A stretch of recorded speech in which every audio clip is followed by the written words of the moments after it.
Hey guys, great to be here again with you. We did this Here we last are. time. Never been in a stadium. This is my first keynote in a sports stadium. So it's been an interesting experience leading up to this. We were together about 7 years ago at a conference in Park City, Utah, and you spoke there. I did a book signing, so it's deja vu.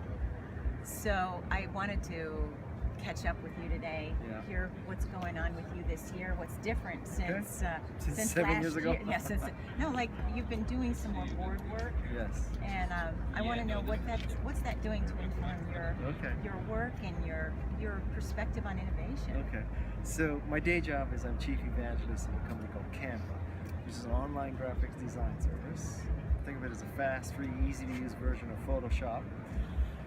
That's my day job. I'm also an executive fellow at the Haas School of Business at UC Berkeley. I'm a Mercedes-Benz brand ambassador, and I'm on the board of trustees of Wikimedia. Wikimedia is the entity that runs Wikipedia, and so that's the board work. I view it as sort of my civic duty, my moral obligation to help democratize knowledge, democratize information, which is what Wikipedia essentially does. Since I met you 13 years ago in San Diego, now we're going back to memory lane. You've used the term democratize, data, and you used it today in your keynote. Yes.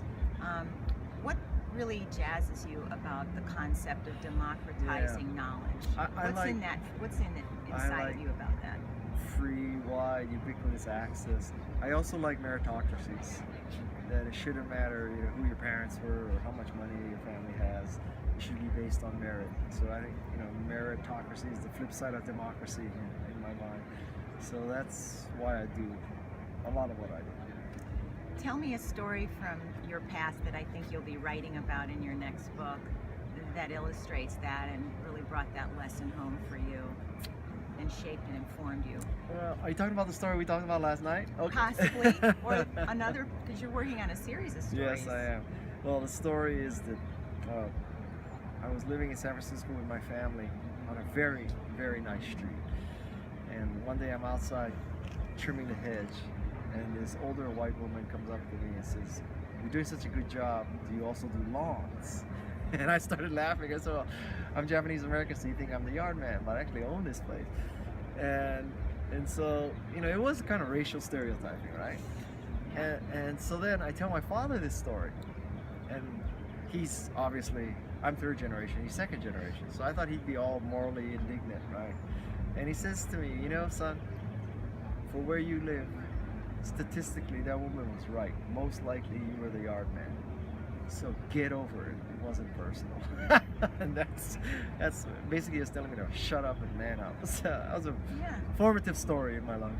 Yeah, well, and that's one of the things that I want my community to know about you and why I appreciate you so much is in the heat of the battle, when times are tough, you seem to find the humor and rise above things. There's a lot of funny stuff in the world. Yeah.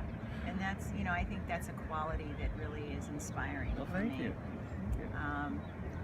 One of the things I will close with is that, I don't get too sappy very often, but there are probably 5 to 7 people who have really inspired and informed my work now that I'm going into my 15th year of running my own business, and you're one of them. Well, thank you. And also thanks for your kind words about the Mindful Marketer. Yes, good for you. I appreciate it. And what do you think people should be looking at next? What's coming this year that they should get excited about? Apple versus FBI. I think that's going to be fascinating. That's going to be fascinating. That's going to be a movie someday. Probably. Tim Cook rises again. That's right. Tim Cook. Well, again, great to see you here, Guy. Have fun playing hockey today. Thank you. I will. Thank you.